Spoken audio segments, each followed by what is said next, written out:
Hello, everyone. Good morning to you all, good afternoon to you all, and good evening to you all. It's your girl again. I just came across a quick video and I would want you to watch it. But before I show it to you, I just want us to understand that we Africans we need to buckle up because it's high time we learn to do things on our own. It's high time we grow up. Like we need to step up in order for them not to continue using our head because it's kind of a secret. And the video, as I came across it, I would just prefer I show it to you. I know most of you might have come across the video, you might have watched the video, but I still had to bring it up to my fans or my loved ones or my family and friends who have not been able to watch this video. Please, please, please. The white skin or the black skin are one. We are one.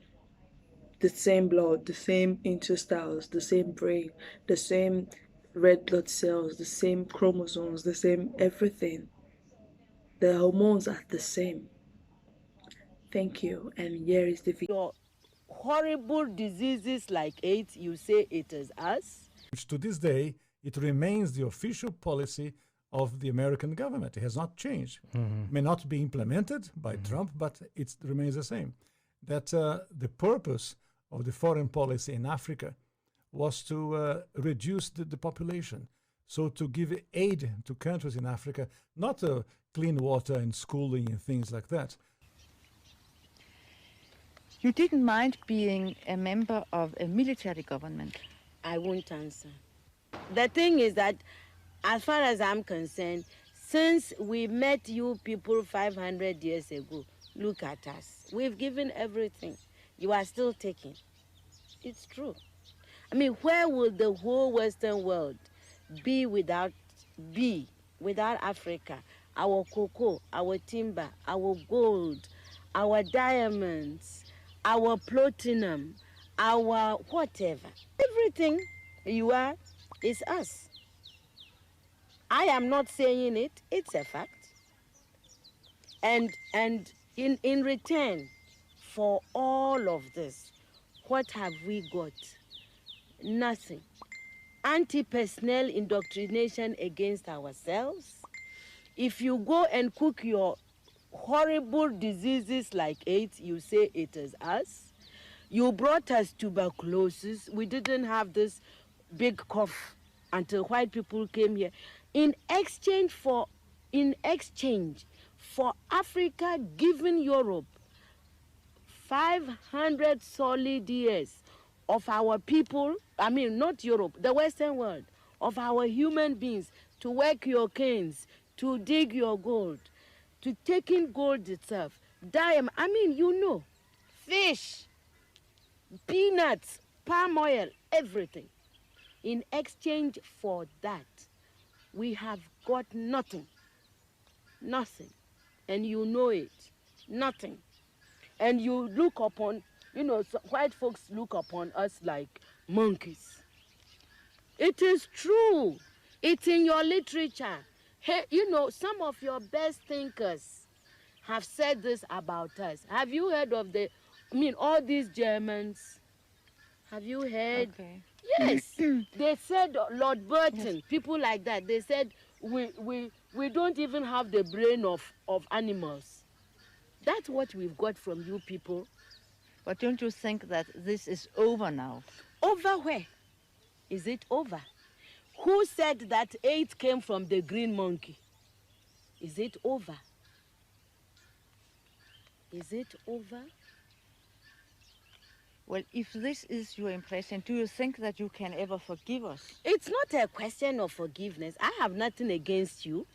My point is that you did and you are doing for your survival what is necessary.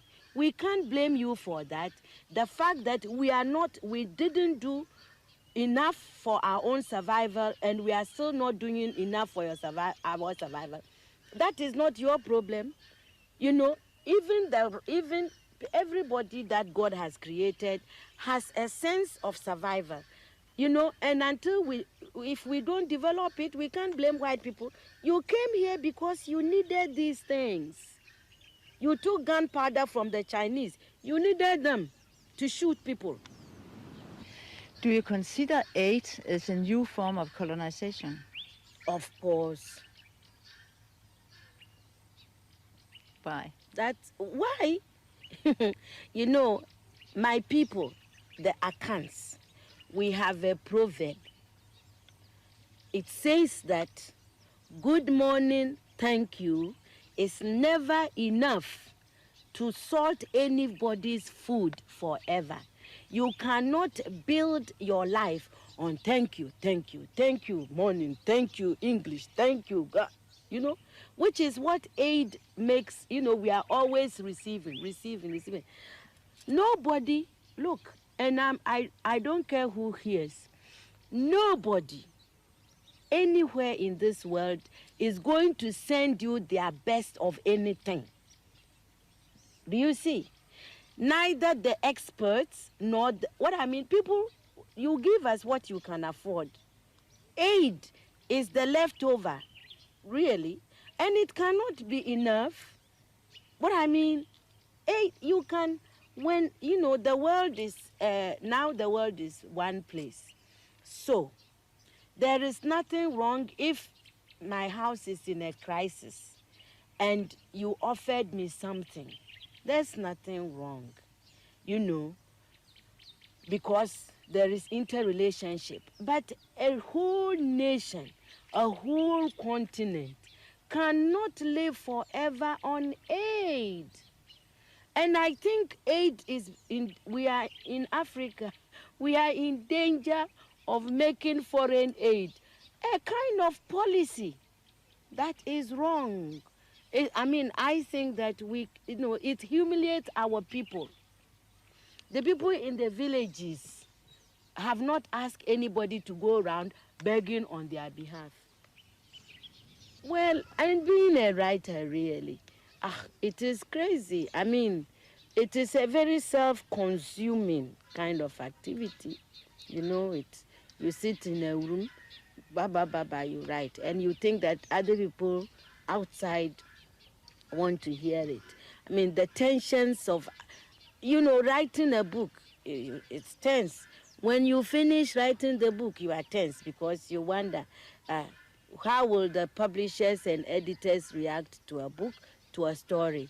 Even when it's published, you wonder, why are they saying that my books are selling in Ghana, in Nigeria, in Sierra Leone, Botswana, Lesotho, even South Africa, Kenya, and I'm still so poor? So all of these issues are part of the horror, real horror, of being a woman, a writer, an African. But you don't stop writing because of any of them. You just go on. Because there is a policy of the American government. It's called the Kissinger Report, which was produced in the mid-70s when Henry Kissinger was involved with the government. And it explicitly states, which to this day, it remains the official policy of the American government. It has not changed. It may not be implemented by Trump, but it remains the same. That the purpose of the foreign policy in Africa was to reduce the population. So to give aid to countries in Africa, not clean water and schooling and things like that, but contraception and abortion, in order to shrink the population of Africa because they have great mineral resources there. That sounds diabolical. It is, yes. That sounds like something conceived in the mind of Margaret Sanger. Yeah, definitely. And so at the time, Kissinger and those involved with the Carter administration wanted to shrink the population, make sure that the Africans do not develop and do not use the resources for themselves, because we in the States, we need them. There is a concerted effort of foreign powers to control the population of Africa. Africa is a huge continent, could feed thousands more people, but the policies of the West, especially in Europe. For example, between 1990 and the year 2000, the United States, Canada, and Europe contributed about $6 billion in contraceptives, not to help the people, not to clean water, clean food. That is Not to fight malaria, for example. No, of course, perish the thought. Never let them die. That's the whole idea. So, in our work in HLI, we denounced this reality to make the Africans aware that they have to defend themselves against the influence of foreign powers. Is it just the United States, or do you believe that China is also playing a role in jockeying for the resources of Africa? China is playing a major role because China is buying property in Africa. For example, in Mozambique, which is a Portuguese-speaking language country, they when Portugal was in charge of Mozambique, they used to export rice. Now they are importing rice from China because they cannot produce. The socialism has wrecked the production of rice. And the Chinese come and buy farms. So about almost a third of Mozambique belongs to China. So I was in other countries of Africa, the same reality. In South Africa, the Chinese are buying property, buying land in Africa.